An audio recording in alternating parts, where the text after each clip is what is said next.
I was 18 years old when I got married. I belonged to a very conservative family, a Baloch family, where good daughters never say no to their parents. My father wanted me to get married, and all I said was, if that makes you happy, I'll say yes. And of course, it was never a happy marriage. Just about after 2 years of getting married, about 9 years ago, I met a car accident. Somehow my husband fell asleep and the car fell in the ditch. He managed to jump out, saved himself. I'm happy for him. But I stayed inside the car and I sustained a lot of injuries. The list is a bit long. Radius ulna of my right arm were fractured. The wrist was fractured. Shoulder bone and collarbone were fractured. My whole rib cage got fractured.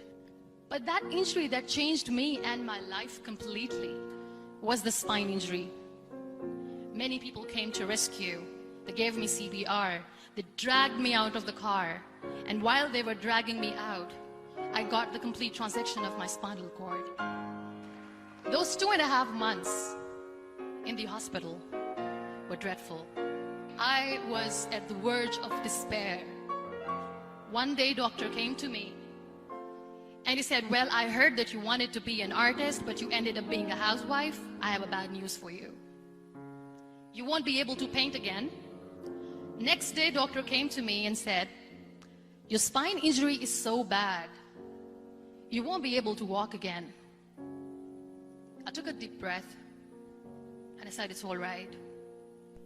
Next day, doctor came to me and said, because of your spine injury and the fixation that you have in your back, you won't be able to give birth to a child again.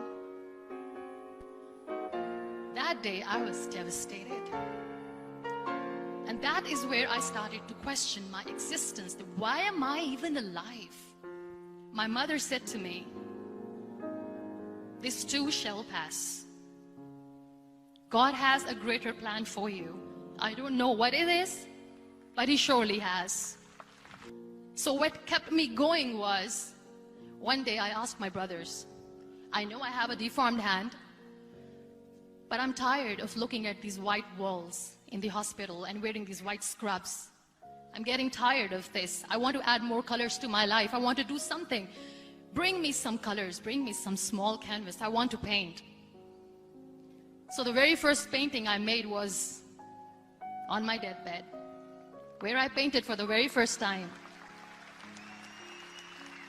What an amazing therapy it was. Without uttering a single word, I could paint my heart out. I could share my story.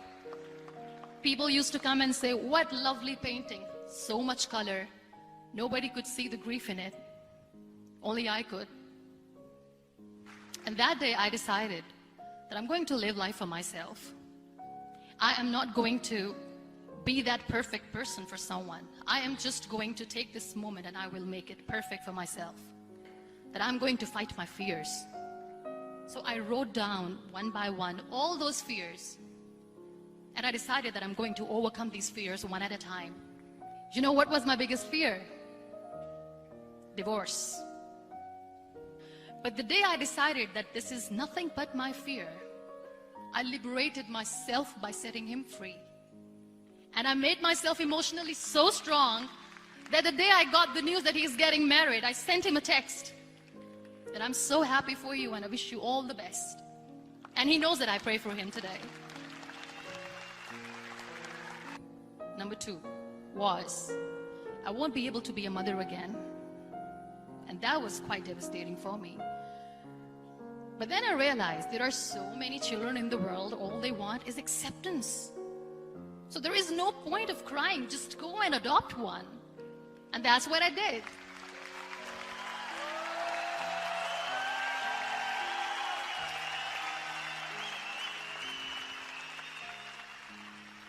I gave my name in different organizations, different orphanages, and I waited patiently.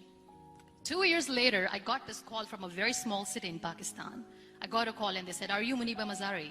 There is a baby boy and would you like to adopt? And when I say yes, I could literally feel the labor pain. I said, yes, yes, I am going to adopt him. I am coming to take him home.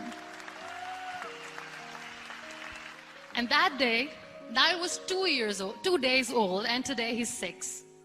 You know, when you end up being on the wheelchair, what's the most painful thing? People think that they will not be accepted by the people because we, in the world of perfect people, are imperfects. So I decided to appear more in public. I started to paint.